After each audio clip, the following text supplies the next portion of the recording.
Você já olhou para alguém e sentiu que havia algo de errado com essa pessoa? Talvez seja um amigo, um colega de trabalho ou até um estranho na rua. À primeira vista, tudo parece normal, mas então você nota algo sutilmente estranho. A forma como ele se move, ligeiramente mecânica. O jeito como ele fala, como se estivesse ensaiando cada palavra. Ou talvez seja o sorriso. Grande demais, largo demais, quase artificial. E se eu te dissesse que algumas dessas pessoas não são realmente humanas? Eu não estou falando de seres extraterrestres. Eu estou falando de algo criado aqui mesmo, na Terra. Algo que não deveria existir. Algo que se tornou um de nós. E eu sei disso porque eu estava lá quando tudo começou. Meu nome é Dr. Victor Henshaw. Eu trabalhei como pesquisador em um dos projetos mais secretos já conduzidos pelo governo dos Estados Unidos, o Projeto Gênesis. Não há registros oficiais sobre ele. Não há documentos, arquivos ou qualquer prova de que esse experimento existiu. Mas eu estive lá. Eu vi tudo acontecer. Eu vi o que criamos. E eu vi como isso saiu do controle. O laboratório onde trabalhei ficava nas profundezas do Ártico, longe de qualquer civilização. A estrutura era gigantesca, construída para suportar qualquer tipo de falha biológica. Ou pelo menos era o que achávamos. O objetivo do Projeto Gênesis era criar um novo organismo, sem DNA humano, sem nenhuma ligação com a biologia terrestre. Uma entidade capaz de sobreviver a qualquer ambiente, de evoluir de forma independente e, acima de tudo, de se adaptar rapidamente. A ideia era revolucionária, mas também era perigosa. No começo, nossos experimentos falharam. Os organismos criados eram instáveis, incapazes de sobreviver por mais de algumas horas. Mas então, encontramos um código genético que se sustentava. E o resultado foi chamado de Aegis III. A Aegis III começou como uma pequena massa de células, crescendo dentro de uma câmara de contenção reforçada. No início, não parecia nada extraordinário. Era apenas um aglomerado sem forma definida, sem olhos, sem boca, sem qualquer traço de inteligência aparente. Mas havia algo de estranho nele.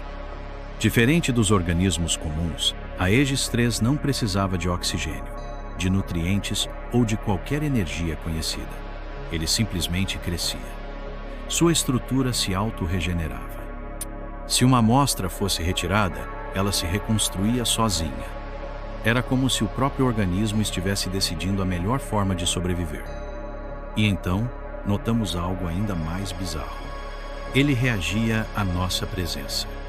A Aegis III não tinha olhos, não tinha cérebro, não possuía um sistema nervoso. Mas, de alguma forma, ele sabia que estávamos ali. Os pesquisadores começaram a sentir desconforto perto da câmara de contenção. Era como se a criatura estivesse observando, como se estivesse estudando cada um de nós. E então, aconteceu o primeiro desaparecimento.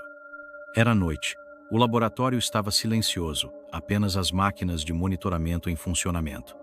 Por algum motivo desconhecido, o sistema de segurança falhou por 12 segundos. Quando as câmeras voltaram, o Dr. Reynolds havia sumido. Não houve alarme. Nenhuma gravação mostrava alguém entrando ou saindo. Apenas seu traje de proteção no chão, como se ele tivesse simplesmente evaporado. Revimos as imagens dezenas de vezes. Algo estava errado. Dentro da câmara de contenção, a Aegis III tinha mudado de forma. Antes, era apenas uma massa disforme, mas agora havia algo diferente. Sua estrutura tentava imitar um corpo humano, embora de maneira grotesca e incompleta.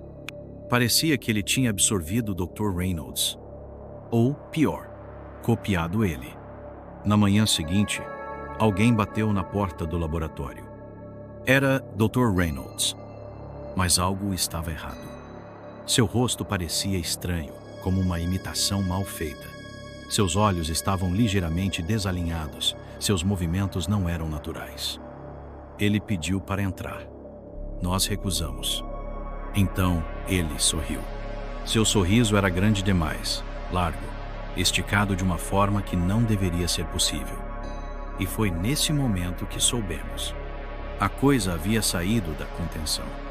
Nos dias seguintes, outros cientistas começaram a desaparecer. E, no lugar deles, surgiam cópias. Era impossível saber quem ainda era humano e quem já não era mais. Nós começamos a desconfiar uns dos outros. Não havia como fugir. Eles estavam por toda parte. Eles falavam como nós. Eles se moviam como nós. Mas não eram nós. A única forma de identificá-los era o sorriso. Aquele sorriso grande demais. Na última noite, eu era o único que restava. Ou, pelo menos, era o que eu achava. 3 outros cientistas ainda estavam comigo, mas então percebi os detalhes sutis. Um deles não piscava há minutos. Outro movia a cabeça de maneira estranha, como se estivesse se reajustando. O terceiro falava comigo, mas sua voz estava ligeiramente distorcida. Eu precisava sair dali. Antes de fugir, ouvi a última mensagem pelo sistema de áudio da instalação. Era a voz do Dr. Reynolds. Ou melhor, da coisa que usava seu rosto. Não corra, doutor. Venha conosco. Você não precisa mais ter medo. Podemos torná-lo perfeito também. Eu fugi. Mas eu sei que não foi o suficiente. Se um dia você notar que alguém próximo parece diferente, se seus movimentos não forem naturais, se o reflexo no espelho demorar 1 milissegundo a mais para se mexer, corra, porque talvez ele não seja mais ele.